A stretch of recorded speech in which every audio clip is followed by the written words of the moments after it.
Hi everybody, today you will be learning Premiere Pro. I'll show you everything you need to learn to start editing and mastering Premiere Pro in under 30 minutes.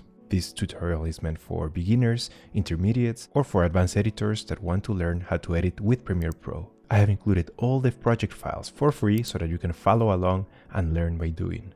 So first I'll show you the video clip that we will be creating today, and I recommend that you pause the video to go at your own pace. So let's begin.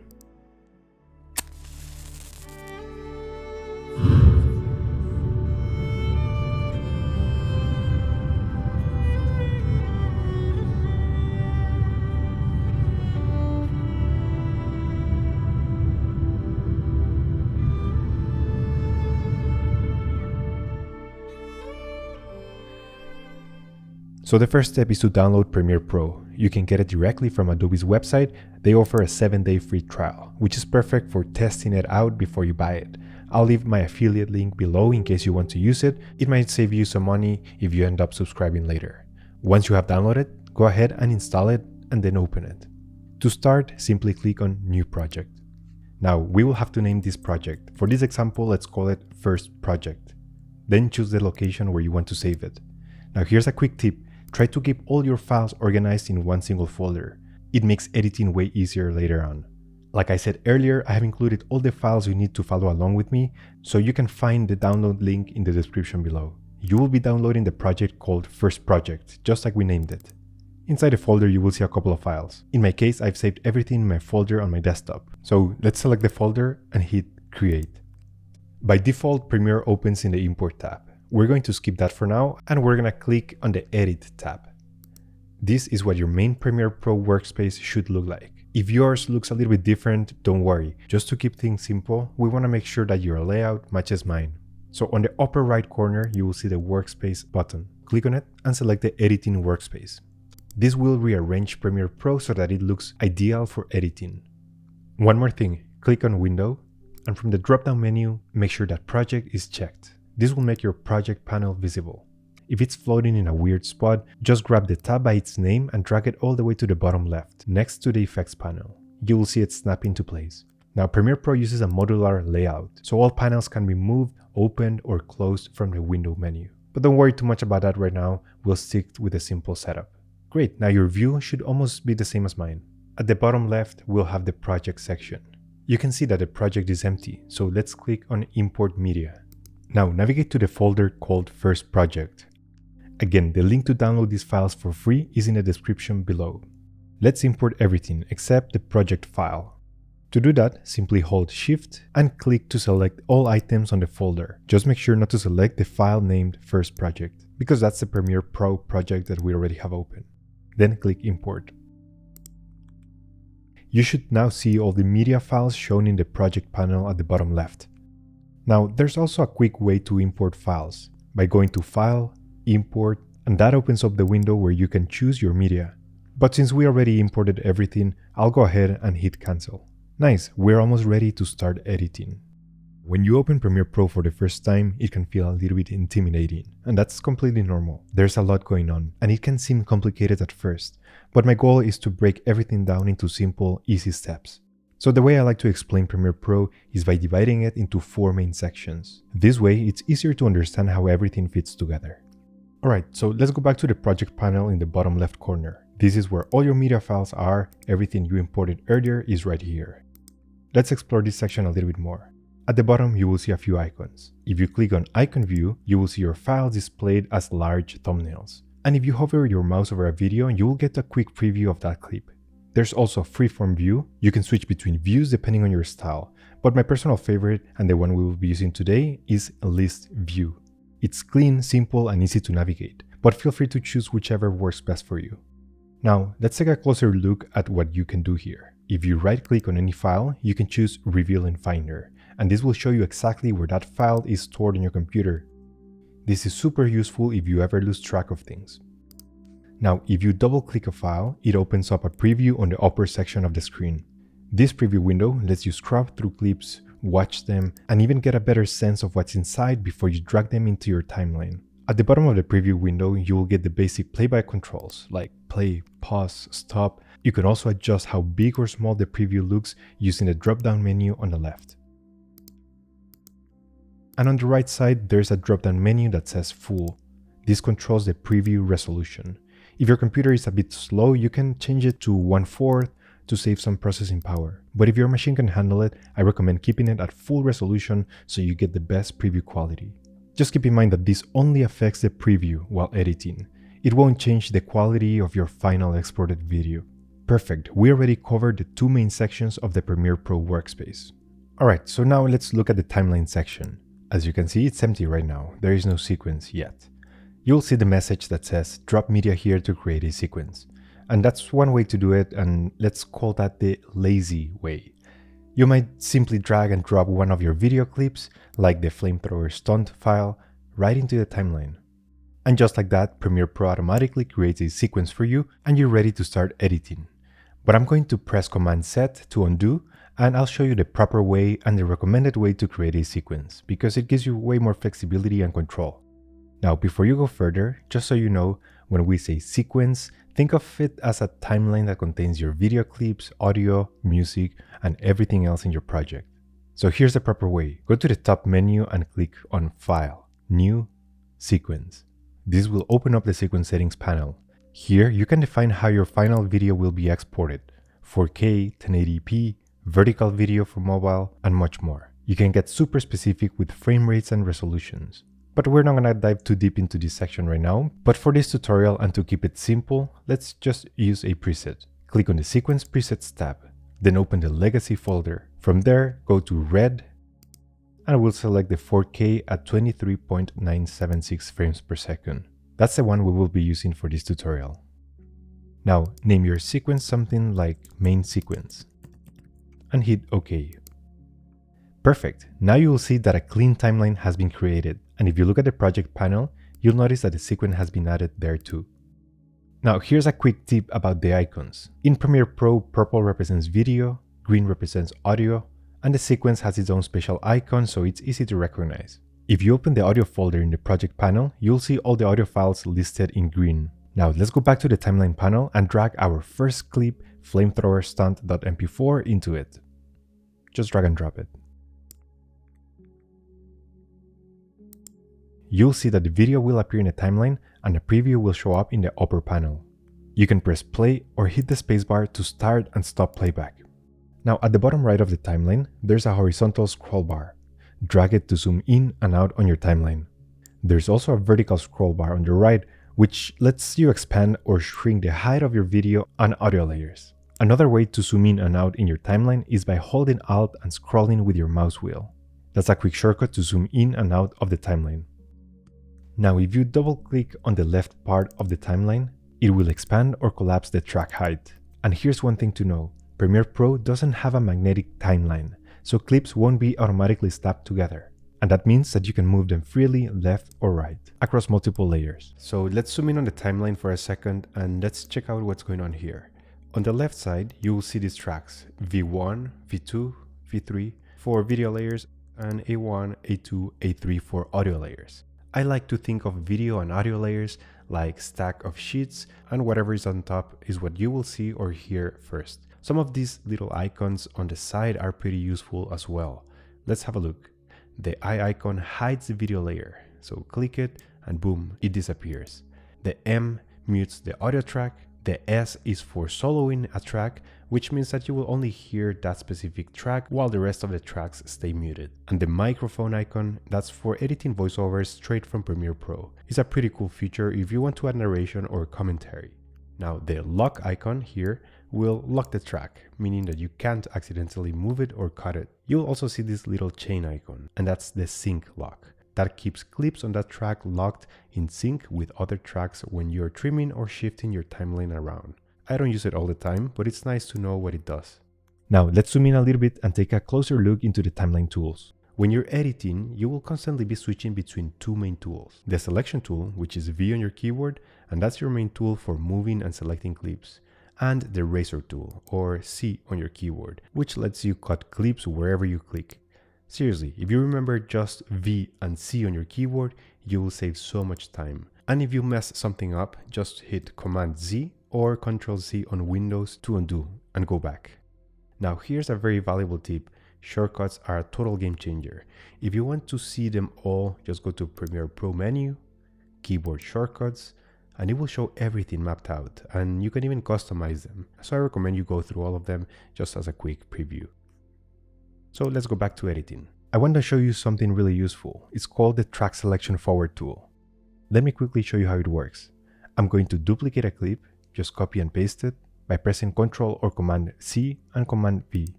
And now I'll activate the track select forward tool. If I click on the first clip in the timeline, you'll see that it selects everything to the right, all the clips that come after it. This is super useful if you want to move your entire edit forward or make space in your timeline. But that was just a demo, so I'll just go back and delete the duplicate. Now let's look at a few more handy tools. With the selection tool active, you can trim a clip by dragging its end left or right. I'll make sure that the flamethrower stunt clip is fully extended by dragging it to the right. Now try moving the clip around in your timeline. You'll notice that the video and the audios are linked together. But for this clip, we won't be needing the audio. So let me show you how to unlink it. Right click on the clip and choose Unlink. Now you can just select the audio layer and delete it to keep the video clean. Perfect, that gives us a nice and clean video clip. But there's an issue with our video clip. If you look closely, there's a black border around the clip, and that means that the video is smaller than the timeline resolution. We'll need to scale it up to fill the frame. First, select the clip and then go to the Effects control panel in the upper left. Look for Scale. Click and drag the number to the right to enlarge the video until it fills the frame. If you ever want to go back or reset it, just click on the little reset arrow next to the value. And you can see that the video has been restored to its original size. Now there's also a quick method to do this. Right click on the video clip and select Fit to Frame. That'll automatically adjust it to fit your sequence. Great, now we don't have any black bars around the video. Now let's look at something called opacity, or the transparency of a video. If you zoom in on the video clip, you'll see a thin white line running through it. You can drag it down to reduce its opacity. Lower means more transparent, higher means fully visible. You can also adjust its opacity in the Effects control panel by dragging the percentage. So click on it and drag it left and right. If you observe the clip on your timeline, you can see that the line is also moving up and down. Now let's move on and add our second clip, firematch.mp4. First, let's double click to preview. As you can see, it's just a fire match lighting up. I think this clip is a little bit too long, so let's trim it using in points and out points. So here's how. Play the video, and once the match is fully lit, pause it right there. Then click this icon that represents mark out, and that sets the endpoint for this clip. This way, when we add it to the timeline, it will only include the part that we want. This is super useful for editing long videos. Click on the preview window and drag the clip down to the timeline, and place it anywhere, right after the first clip for now. Let's check how it looks. You'll notice something. The video is a bit smaller than the timeline resolution, so we have these black borders around it again. To fix that, right click on the video clip and choose Fit to Frame. And now it perfectly fills the frame. Now let's reorganize things a little bit. The fire match should actually come first, and the flamethrower should follow. So I'll just drag the fire match clip to the start of the timeline, and then place the flamethrower clip right after it. Great, now let me show you the tool that makes editing much more easier. It's called Snap Tool. Click on the magnet icon or press S on your keyboard to toggle it on and off. Clips will automatically snap together with no gaps. If you turn it off, you can move around clips more freely. Super handy, but it requires more precision. So I recommend always keeping it on unless you need a precise adjustment. If you see a gap between clips, just click on the gap and press delete to remove it. Now keep in mind that if you accidentally drop one clip on top of another, it can replace the clip underneath. So be careful with overlapping clips. Now the first video still has an empty audio track. So let's right click, unlink it, and then delete the audio. Or you can hold Alt on your keyboard and click only on the audio track. This will select it individually and delete it. Perfect, our timeline is starting to take shape. Now, if you made it this far, congratulations, you probably have passed the most difficult part of learning Premiere Pro. And now we'll bring the project to life by adding sound effects. In the project panel, find the audio file called matchstrike and light.wav. Double click it to preview, and we'll set an in point right here. This will trim the video and an out point by clicking this icon. And now we can drag it into the timeline below the fire match video. Simply click on the audio icon and drag it to the timeline. Now we need to line up the sound so that it matches the spark in the video. So try to synchronize the audio with the video so that the audio matches the spark. To adjust the volume, look for the white line across the audio clip and drag it down to reduce its volume. Let's set it around -5 dB so it's not too loud. Perfect. The timing and volume feel just right. Next, let's add the gas torch WAV sound effect under the flamethrower clip. Just drag it and drop it directly into the audio track. And we'll play it back.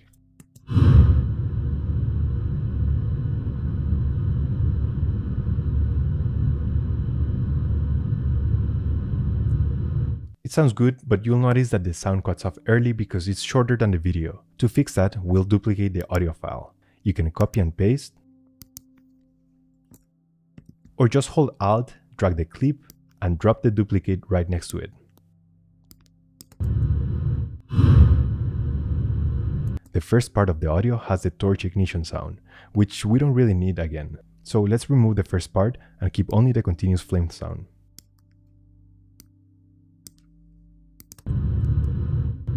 Now for a smooth transition between two audio clips, let's add a fade. Now let's take our duplicated flamethrower audio clip and drag it down to the audio track number 2. Now let's place it so that the start of this second audio clip is almost perfectly aligned with the end of the first audio clip on track 1, right around here. Now let's move forward in the timeline to where the flamethrower video turns off, basically the moment we see the last flame on the screen. And we need to make sure that the audio ends right there as well, so it stays perfectly in sync with the video. Great, now let's refine this transition. If you listen carefully, you'll notice that the second audio clip of the flamethrower comes a bit abruptly. So to fix that, we'll add a fade transition. Just grab the audio clip handle at the beginning or at the end of the clip and drag it slightly inwards. That creates a smooth fade in so the sound blends naturally. Now do this for every audio clip that we added. And then try to match the audio timing exactly with the video, especially the part where the flamethrower fades out. It makes the whole sequence feel much cleaner. Now let's play it back and see what we have.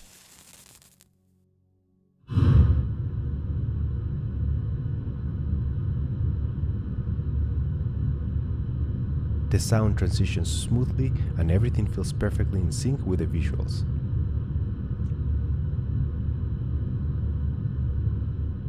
Awesome, we're starting to create something that is not just a simple edit, but a cinematic sequence with polished sound design. Beautiful. Now, let's zoom in on the first clip, the one called Fire Match, and introduce something super useful that you will be using a lot through your editing journey, keyframes. So what are keyframes? Keyframes are points that mark a change in a specific video. A change can be change from opacity, or position, or scale, or even audio volume. They tell Premiere Pro when to start changing something and when to stop. So let's use keyframes to create a simple transition between the first and second clip, just to make things a little bit smoother. So zooming on the first clip, you'll notice a thin white line running across the top of the clip. That's the opacity line. Now hold Command on your Mac or Control on Windows and click near the end of the clip in that white little line. You will see a small dot appear, and that's a keyframe. Now let's grab the second keyframe and drag it down, this time a little bit closer to the end of the clip.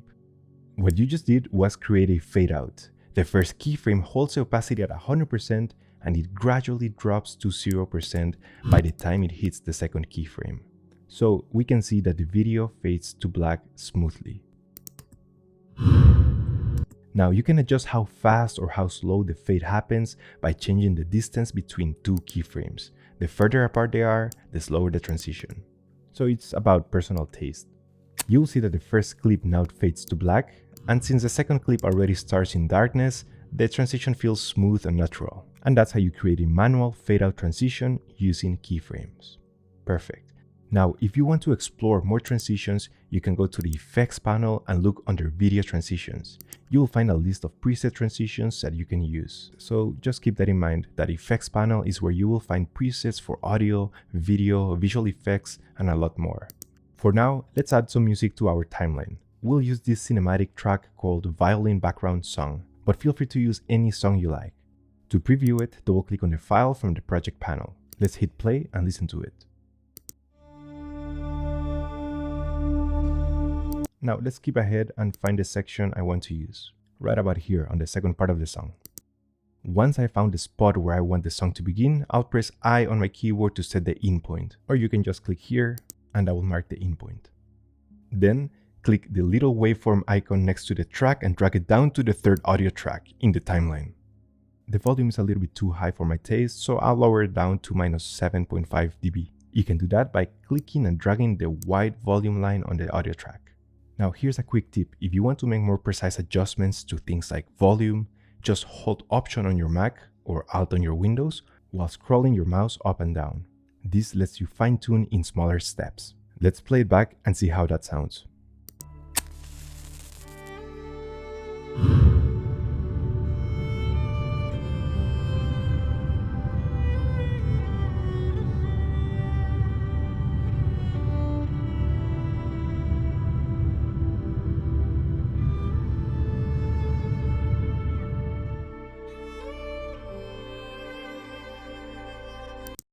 Beautiful. But my music clip is a little bit too long, so let's just grab the eraser tool by pressing C on the keyboard and make a cut where I want the song to end, and just delete the extra part.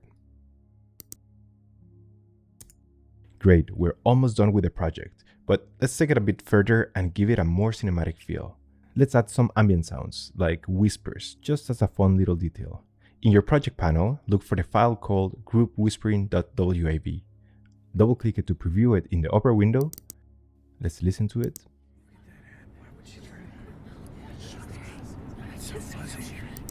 The beginning is a little bit too quiet, so I'll mark my in point just after that. And then drag the clip down to the audio track number 4. Now zoom in the beginning of the whisper clip in your timeline, and you will see that little square at the start of the clip. That's your fade handle. So click and drag it to create a fading effect. And do the same at the end of the clip for a fade out. Let's listen to it.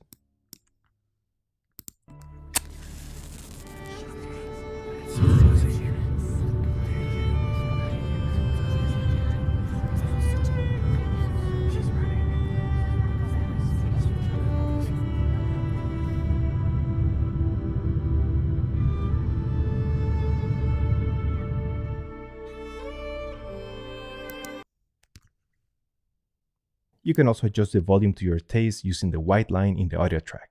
And that's it. We've got an ambient sound, music, sound effects, and visuals. It's already starting to feel like a real cinematic project. Now let's add some text. This is where you can include titles, credits, or any captions you want. To do that, simply click on the Type tool icon on your toolbar, or you can do it by pressing T as a shortcut on your keyboard. Move your timeline playhead to the end of the video, wherever you want your text to appear, and then click anywhere in the frame to start typing. For this example, let's just add your name, kind of like a credit at the end of your movie. Plus, you can use this as a part of your editing portfolio. I'm going to show you how to customize the text because it looks very basic. Double click it and this will open the essential graphics.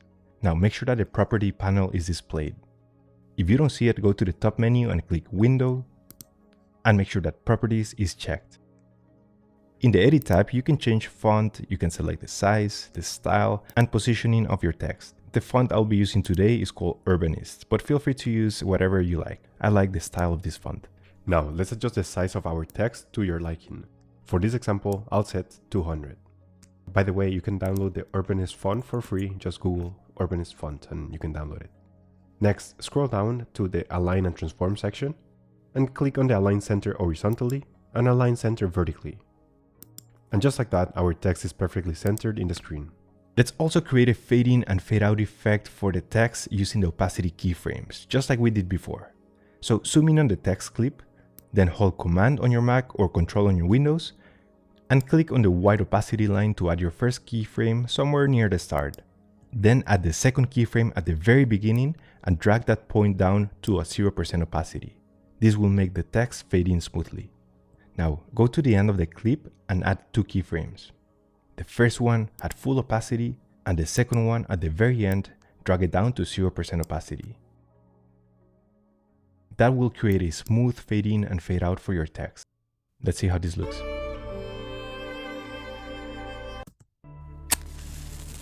Perfect. Now, if you click on the text clip and then open the effects control panel in the top left, you will see the keyframes under the opacity section. You can watch how the opacity increases from 100%, holds it for a bit, and then fades back to 0, all controlled by those keyframes. Keyframes become super simple once you get a hang of it, and keyframes are one of the most powerful tools in video editing, but don't worry if it feels a little bit confusing at first.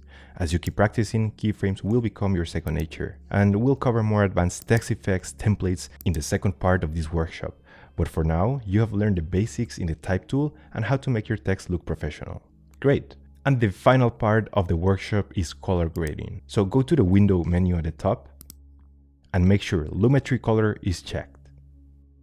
This will open the Lumetri color panel on the right. Lumetri color is where you handle all your color correction, filters, adjustments, LUTs in Premiere Pro. Now make sure that your clip in your timeline is selected, and we'll start with the basic correction section.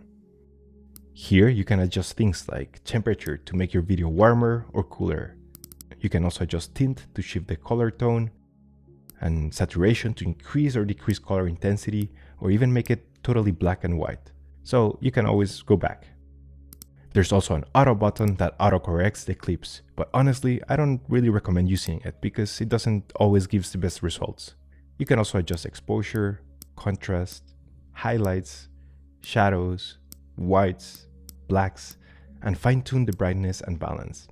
But one effect I really like to use often is the vignetting effect. So scroll down to the bottom tab and try dragging the amount slider left or right. You will see the effect that it creates at the edge of the frame. Honestly, you could spend hours playing with these settings, but the main thing to know here is that Lumetri color is where you adjust the look and feel of your video.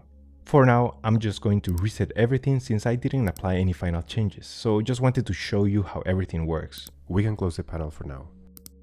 Now let's do one last thing to give our video a cinematic finish. Head back to the project panel and drag the file called letterboxing.png. This adds black bars at the top and bottom, giving your video that classic widescreen film look. So let's drag it into video track number 2 and stretch it so that it matches the length of the entire video. Then right click and select Fit to Frame to make sure that it fits perfectly. I will just lower the volume very quick down to -14 dB. Now let's play it back and take a final look.